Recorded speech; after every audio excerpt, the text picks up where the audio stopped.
Buffett Partnership Limited, 610 Kiewit Plaza, Omaha, Nebraska, 68131, telephone 042-4110, July 11, 1968. First half performance. During the first half of 1968, the Dow Jones Industrial Average declined fractionally from 905 to 898. Ownership of the Dow would also have produced dividends of about $15 during the half, resulting in an overall gain of 0.9% for that average.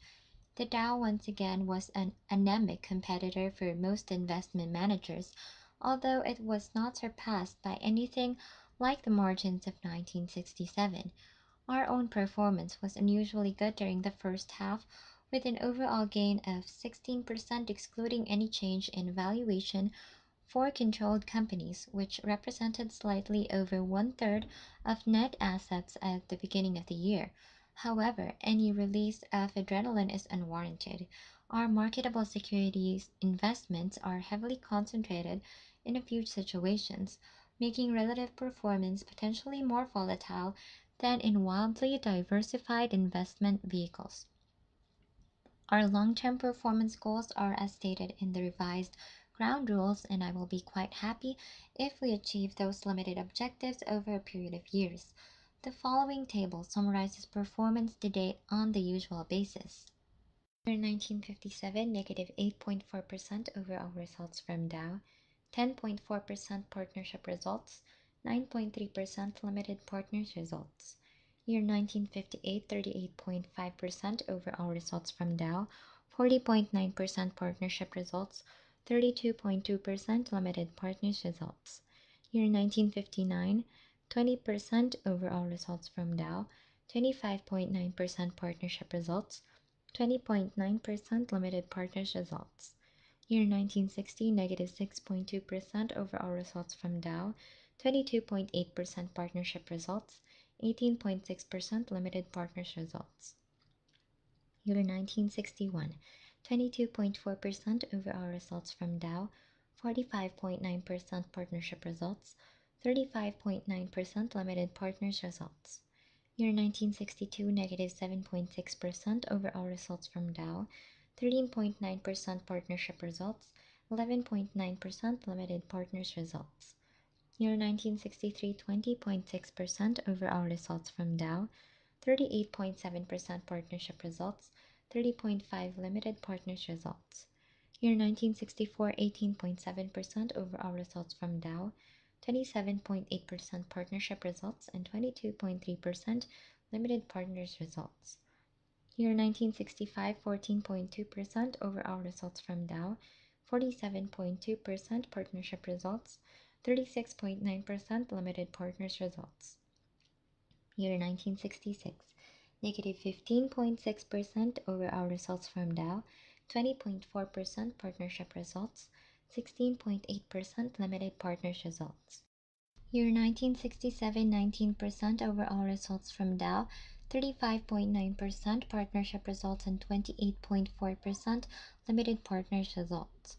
For the first half of 1968, 0.9% overall results from Dow, 16% partnership results, 13.5% limited partners results. Cumulative results of 167.7% overall results from Dow, 1,880% partnership results, and 1,072% limited partners results, with an annual compounded rate of 8.9% for overall results from Dow, 29.6% partnership results, and 23.8% limited partnership results. For the overall results from Dow, these are based on yearly changes in the value of the Dow plus dividends that would have been received through ownership of the Dow during that year. The table includes all complete years of partnership activity, and for partnership results for 1957 to 61 consists of combined results of all predecessor limited partnerships operating throughout the entire year after all expenses but before distributions to partners or allocations to the general partner. For the limited partnership results for 1957 to 61, computed on the basis of the preceding column of partnership results allowing for allocation to the general partner based upon the present partnership agreement. but before monthly withdrawals by limited partners. Although we revise valuations of our controlled companies only at year-end, it presently appears that our share of their 1968 earnings will be something over $3 million. Those with primary responsibility for their operations, Ken Chase at Berkshire Hathaway, Louis Kahn at Hochschild Kahn, Jack Ringwald at National Indemnity, and Ben Rosner at Associated Cotton Shops, continue to meld effort and ability into results. This year, Diversified Retailing Company, owner of Hochschild Kahn and Associated Cotton Shops, issued its first published annual report. This was occasioned by the public sale of debentures to approximately 1,000 investors last December. Thus, DRC is in the rather unusual position of being a public company from a creditor's viewpoint, but a private one. There are 3 stockholders. BPL owns 80% for ownership purposes. I am enclosing the DRC report with this letter except where duplicates go to one household, and plan to continue to send them along with future mid-year letters. As I have mentioned before, we cannot make the same sort of money out of permanent ownership of controlled businesses that can be made from buying and reselling such businesses or from skilled investment in marketable securities. Nevertheless, they offer a pleasant long-term form of activity when conducted in conjunction with high-grade able people at satisfactory rates of return. Investment companies. On the following page is the form sheet on the usual investment companies.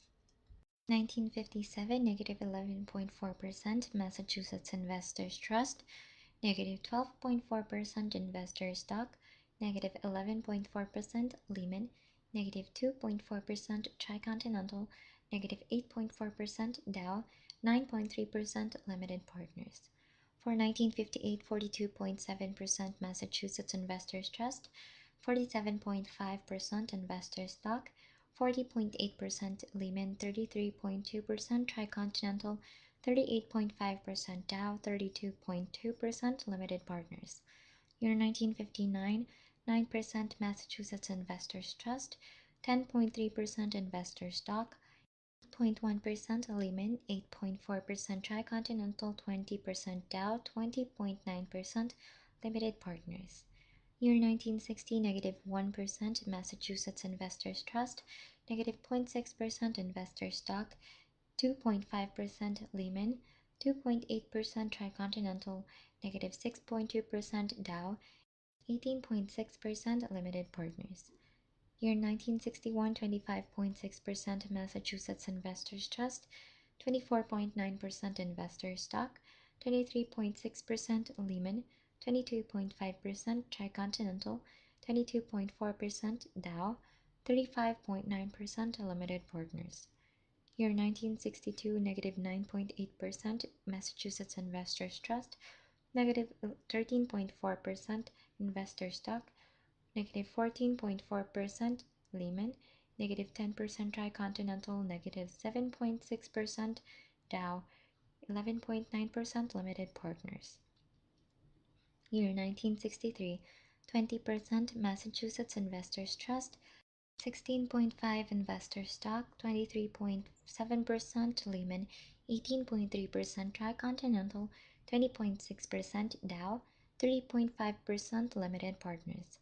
Year 1964, 15.9% Massachusetts Investors Trust, 14.3% Investor Stock, 13.6% Lehman, 12.6% Tricontinental, 18.7% Dow, 22.3% Limited Partners. Year 1965, 10.2% Massachusetts Investors Trust, 9.8% Investor Stock, 19% Lehman, 10.7% Tricontinental, 14.2% Dow, 36.9% Limited Partners. Year 1966, negative 7.7% Massachusetts Investors Trust, negative 10% Investor Stock, negative 2.6% Lehman, negative 6.9% Tricontinental, negative 15.6% Dow, 16.8% Limited Partners. Year 1967, 20% Massachusetts Investors Trust, 22.8% investor stock, 28% Lehman, 25.4% Tricontinental, 19% Dow, 28.4% Limited Partners results.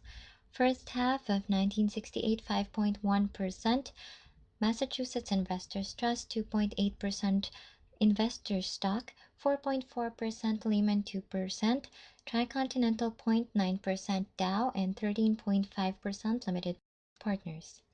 175.7% Massachusetts Investors Trust, 154.5% Investor Stock, 218.6% Lehman, 186.7% Tricontinental, 167.7% Dow, and 1,072% Limited Partners.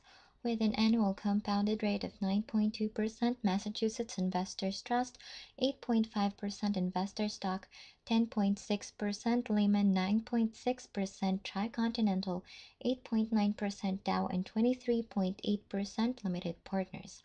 For Massachusetts Investors Trust and Investor Stock, computed from changes in asset value plus any distributions to holders of record during year. For Lehman and Tricontinental, these are from 1968 Moody's Banking Finance Manual for 1957 to 67, estimated for first half of 1968. Due to a sluggish performance by the Dow in the last few years, the four big funds now have on average about a 1/2 point per annum advantage over the Dow for the full period. The present environment.